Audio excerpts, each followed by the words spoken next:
नमस्कार, मैं अभिजात कांडपाल। स्वागत है आपका पी फॉर पहाड़ न्यूज के 5 सितंबर 2025 के न्यूज बुलेटिन में। बुलेटिन शुरू करने से पहले हमारी टीम की ओर से आप सभी को शिक्षक दिवस की बधाई और शुभकामनाएं। शिक्षक दिवस के मौके पर हमने कल यानी 4 सितंबर को एआई के युग में शिक्षक की भूमिका विषय को लेकर एमबीपीजी कॉलेज के गणित के एसोसिएट प्रोफेसर डॉक्टर नरेंद्र सिजवाली जी से बातचीत की है, जिसे आप इस चैनल पर देख सकते हैं। इस बातचीत पर कई अन्य पहलुओं में भी बात हुई है। देखकर जरूर बताइएगा कि ये बातचीत, ये इंटरव्यू आपको कैसा लगा। अब आइए शुरू करते हैं आज का बुलेटिन और आपको बताते हैं 5 सितंबर की खास खबरें। उत्तराखंड में इस साल अब तक आपदा से हुआ 1944 करोड़ 15 लाख रुपए का सरकारी विभागों को नुकसान। केंद्र से मांगे गए 5,702 करोड़ 15 लाख रुपए। 1 अप्रैल से 31 अगस्त तक 79 लोगों की हुई मौत और 90 लोग हुए हैं लापता। 238 पक्की बिल्डिंग पूरी तरह हुई है नेस्तनाबूद। रुद्रपुर में अखाड़ा बनी कांग्रेस की संगठन सृजन बैठक। केंद्रीय पर्यवेक्षक के सामने ही हुई हाथापाई और गाली गलौज। नैनीताल में वोटिंग कर रहे बुजुर्ग ने नाविकों को मंदिर व गुरुद्वारे में चढ़ाने के लिए दिए 500 रुपये के 2 नोट, फिर झील में लगाई छलांग। उत्तराखंड के लोगों को मिले 220 डॉक्टर। दूरस्थ और दुर्गम अस्पतालों में की गई तैनाती। राज्य के हर जिले में खुलेगा वृद्धाश्रम। दिव्यांग विवाह प्रोत्साहन योजना के तहत अब दिया जाएगा 50,000 रुपये। अब खबरें विस्तार से। उत्तराखंड में इस साल अब तक आपदा से हुआ 1944 करोड़ 15 लाख रुपए का सरकारी विभागों को नुकसान। केंद्र से मांगे गए 5,702 करोड़ 15 लाख रुपए। 1 अप्रैल से 31 अगस्त तक 79 लोगों की हुई मौत और 90 लोग हुए हैं लापता। 238 पक्की बिल्डिंग पूरी तरह हुई जमींदोज। उत्तराखंड में इस साल आपदा ने अब तक जमकर कहर बरपाया है। राज्य के आपदा प्रबंधन विभाग ने बताया है कि इस साल अब तक 1944 करोड़ 15 लाख रुपए का सीधा नुकसान सरकारी विभागों को हुआ है। 2025 के मानसून में से हुए भारी नुकसान के कंपनसेशन और भविष्य में इंफ्रास्ट्रक्चर की सुरक्षा के लिए राज्य ने केंद्र सरकार के सामने मांग रखी है, जिसके तहत 5,702 करोड़ 15 लाख रुपए मांगे गए हैं। सरकार के मुताबिक आपदा से पीडब्ल्यूडी यानी लोक निर्माण विभाग को सबसे ज्यादा 1,163 करोड़ 84 लाख रुपए का नुकसान पहुंचा है। इसके बाद सिंचाई विभाग को 266 करोड़ 65 लाख रुपए और एनर्जी डिपार्टमेंट को 123 करोड़ 17 लाख रुपए का नुकसान हुआ है।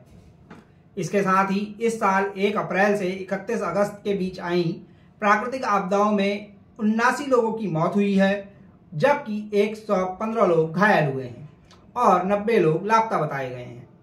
आपदाओं में कुल 238 पक्की बिल्डिंग और 2 कच्चे भवन पूरी तरह ध्वस्त हो गए, जबकि 2,835 पक्की बिल्डिंग और 402 कच्चे भवनों को गंभीर रूप से नुकसान पहुंचा है। सरकार ने बताया है कि कई दुकानों, होटल, होम स्टे, रेस्टोरेंट और अन्य कॉमर्शियल इंफ्रास्ट्रक्चर पर भी प्रभाव। खबर की ओर। रुद्रपुर में अखाड़ा बनी कांग्रेस की संगठन सृजन बैठक। केंद्रीय पर्यवेक्षक के सामने ही हुई हाथापाई और गाली गलौज। रुद्रपुर में कांग्रेस के संगठन सृजन अभियान की बैठक में गुरुवार को नेताओं और कार्यकर्ताओं ने जमकर उत्पात मचाया। केंद्रीय पर्यवेक्षक नरेश कुमार, पीसीसी पर्यवेक्षक प्रदीप टमटा समेत अन्य नेताओं की मौजूदगी में जो हुआ, उसने सभी मर्यादाओं को तार तार कर दिया। पहले कुछ कार्यकर्ताओं ने कार्यक्रम स्थल पर लगी फ्लेक्सी में किच्छा के विधायक तिलकराज बेहड़ की फोटो नहीं होने पर आपत्ति जताई और कार्यकर्ताओं के बीच आपसी जुबानी जंग हुई। हालांकि इस दौरान पर्यवेक्षक नरेश कुमार ने बार बार माइक से उन्हें रोकने की कोशिश की, लेकिन वे नहीं माने। इसके बाद नरेश ने नेताओं और कार्यकर्ताओं के बीच पहुंचकर मामला शांत कराया। वहीं बैठक निपटते निपटते फिर मामला गरमाया। कुछ देर बाद व्यापार मंडल अध्यक्ष संजय जुनेजा, विजय यादव समेत अन्य लोगों को मंच पर नहीं बुलाने पर भी कार्यकर्ताओं ने जबरदस्त हंगामा काटा। इस दौरान 2 पक्ष भिड़ गए और जमकर गाली गलौज करने के साथ ही हाथापाई पर भी उतारू हो गए। नेताओं के बीच जूतम पैजार हुई तो कुछ अन्य नेताओं ने किसी तरह मामला शांत कराया। इधर मामले को लेकर पुलिस से भी शिकायत की है एक पक्ष ने। केंद्रीय पर्यवेक्षक नरेश कुमार ने मामले की पूरी जानकारी पार्टी हाईकमान को देने की बात कही है।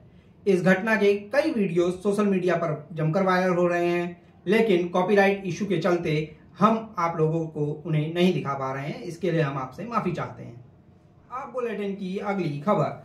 नैनीताल में वोटिंग कर रहे बुजुर्ग ने नाविकों को मंदिर व गुरुद्वारे में चढ़ाने के लिए दिए 500-500 रुपए के 2 नोट, फिर झील में लगाई छलांग।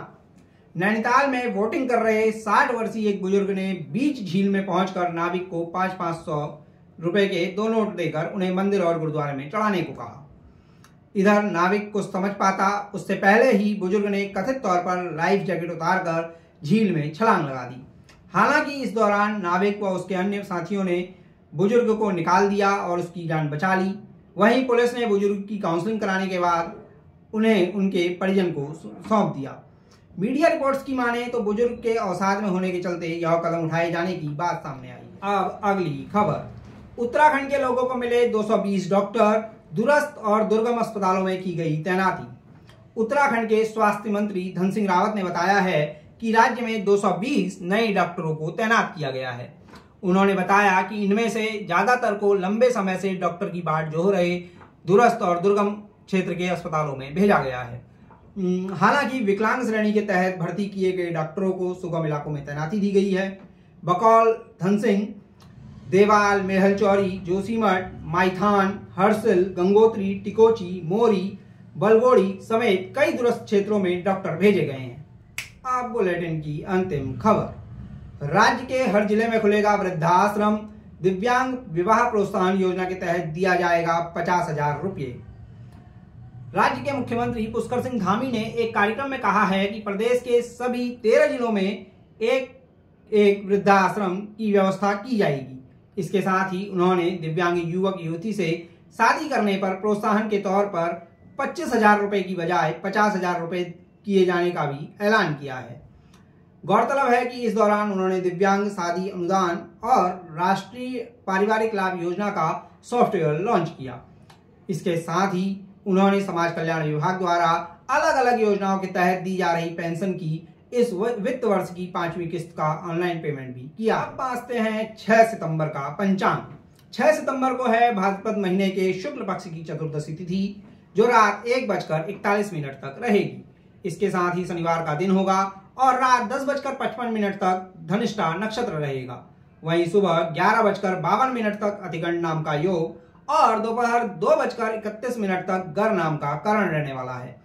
शुभ मुहूर्तों की बात करें तो शनिवार को सुबह 11:54 से दोपहर 12:44 तक अभिजीत मुहूर्त और दोपहर 12:50 से 2:23 तक अमृतकाल रहेगा। इसके साथ ही 6 सितंबर को सुबह 6:02 से रात 10:55 तक रवि योग भी रहने वाला है। इसके साथ ही अनंत चतुर्दशी भी कल ही मनाई जाएगी। तो ये थी आज की खास खबरें। आपको आज का बुलेटिन पसंद आया हो तो लाइक शेयर जरूर करें। अपने सुझाव भी कमेंट कर जरूर बताइएगा। सब्सक्राइब करना अपना अधिकार मानिए और घंटी वाले आइकन को भी चटका लीजिए, जिससे आपको वीडियो के नोटिफिकेशन समय पर मिल सकें। जल्द होगी मुलाकात किसी नए वीडियो में नई खबरों के साथ। अपने पहाड़ की धुड़कन से तब तक जुड़े रहिए और हमें दीजिए इजाजत। नमस्कार, मैं अभिजात कांडपाल। आप देख रहे थे P4 पहाड़ न्यूज।